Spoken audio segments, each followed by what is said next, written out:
Bonjour à tous et bienvenue dans cette libre fausse information du 1er avril un peu spécial. Un peu spécial d'abord parce que nous recevons un invité de marque en la personne de Philippe de Villiers. Bonjour Philippe de Villiers. Bonjour à tous. Vous êtes, on le rappelle, donc le fondateur du Puy du Fou et vous êtes là à notre micro parce que vous avez décidé de reformater, d'adapter à l'époque, de dépoussiérer le Puy du Fou. C'est ce que vous nous avez dit. Alors est-ce que vous pouvez nous en dire plus ? Alors déjà je voulais dire merci à Radio Courtoisie de son invitation. Mais je voulais dire avant tout que Radio Courtoisie c'est terminé. C'est de l'histoire ancienne. J'ai vu Emmanuel Macron, qui est un ami, et il m'a regardé droit dans les yeux et il m'a dit « Philippe, il faut que tu sauves l'Union Européenne. Et tu vaux bien mieux que cette vieille image de réac qu'on te donne. » Et donc j'ai décidé de repositionner complètement mon image pour le bien du parc, pour le bien de la France.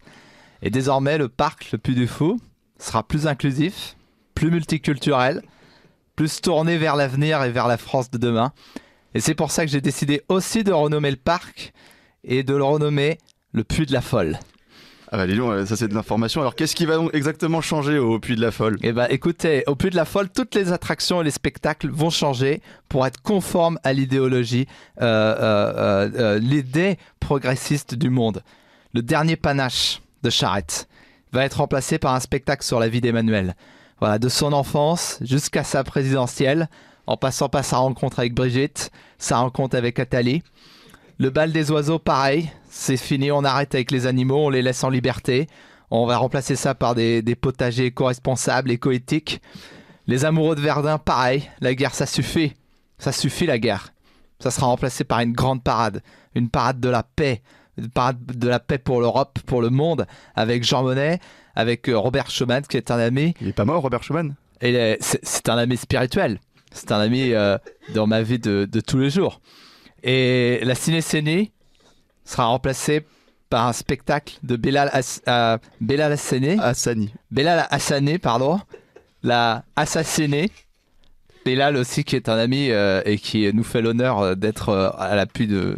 On a eu des échos aussi, comme quoi les règles liées à l'épidémie de Covid changeraient dans le parc. Oui, alors évidemment, 4 doses seront désormais nécessaires pour entrer dans le parc, en lien évidemment avec nos partenaires Big Pharma, Big Data, Big Finance et cabinet McKinsey.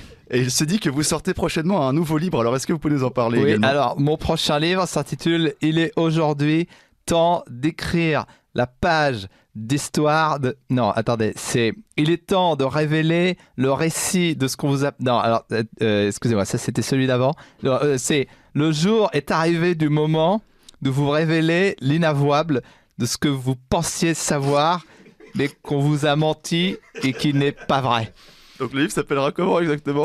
Alors il s'appellera « Le jour est arrivé ». Bon, on n'aura pas le temps, désolé Philippe de Villiers, de rappeler le titre. On accueille à la place notre prochain invité, un invité politique, Jean-Marie Le Pen. Bonjour Jean-Marie Le Pen. Bonjour. Alors vous êtes fondateur et président du Front National, qui n'existe plus, on le rappelle.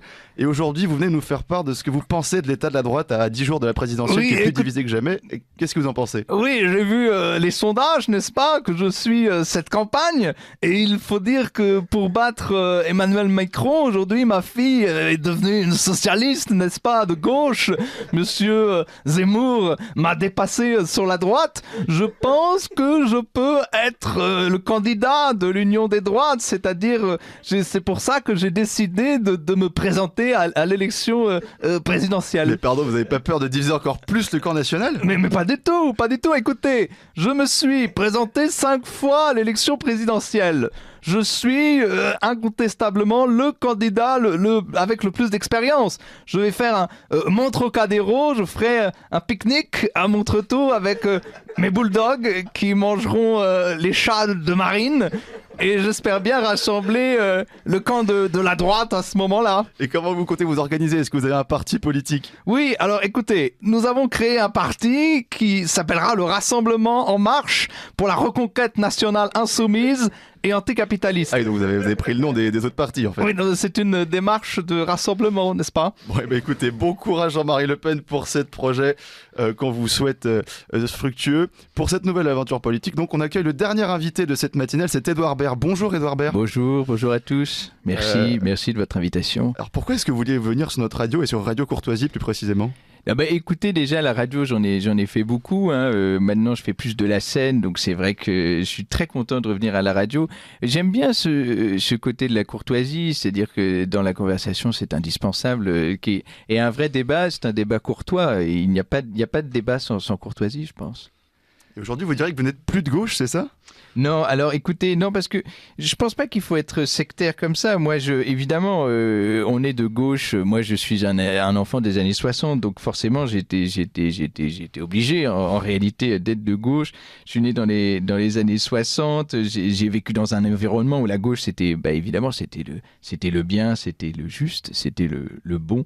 C'était l'émancipation. Alors aujourd'hui, qu'est-ce qui reste de la gauche? Je sais pas. Non, mais je sais même pas si c'est pertinent de dire de droite, de gauche. Je ne sais même plus si ça existe. Alors que c'est quoi? C'est la droite, ça serait les méchants. La gauche, ça serait les gentils. La droite, ça serait des gens qui pensent qu'à eux. Et la gauche serait altruiste. Voilà, je ne sais pas s'il faut être aussi manichéen. En tout cas, moi, beaucoup de gens de gauche, en réalité, se servent de l'autre pour flatter leur propre ego. Hein, et on se regarde dans un miroir en aidant des gens comme dans le besoin. Mais en réalité, voilà, on passe par l'autre pour flatter son moi. Moi, je pense que c'est un idéal souvent qui sert d'alibi en réalité. Alors, est-ce que quelqu'un de gauche qui pense qui se regarde dans un miroir et qui pense qu'il fait le bien, est-ce qu'il est moralement supérieur à un petit gars de droite qui vit en province, vous voyez, qui a son pantalon beige, qui a son pull en V sur les épaules et qui a 4 enfants, qui les éduque et qui veut juste pas trop payer d'impôts pour redonner un peu d'une partie de son héritage à ses enfants. Je me demande s'il n'est pas plus altruiste finalement, ce petit gars de province. Vous êtes de plus en plus attaché à l'idée d'héritage finalement. Oui, alors évidemment, l'héritage, quand vous êtes adolescent, vous êtes un peu ingrat avec vos parents, avec ce qu'ils vous ont donné. Et puis quand vous vous en sortez petit à petit, vous vous rendez compte de la richesse en réalité de ce que vous avez reçu, de votre héritage. Alors moi j'ai la chance d'avoir connu le théâtre, d'avoir connu le cinéma. J'ai la chance aussi d'en avoir fait, d'avoir été au cours Florent et c'est une richesse extraordinaire. Donc moi j'essaye de me sortir, si vous voulez, de cet état d'adolescence. J'ai des amis qui n'y sont toujours pas sortis, qui sont encore adolescents à 60, 70 ans, qui votent encore à gauche. Et vous savez, Cocteau disait l'oiseau ne chante bien que dans son nid. Alors quel est notre nid à nous? Comment le retrouver? Comment le recréer? Comment le réenchanter? Je crois que c'est peut-être ça le but de toute une vie en réalité. Et oui, c'est le but de toute une vie auquel on a essayé de répondre ce matin avec Édouard Baird. Merci à vous, Édouard Baird. Merci à tous.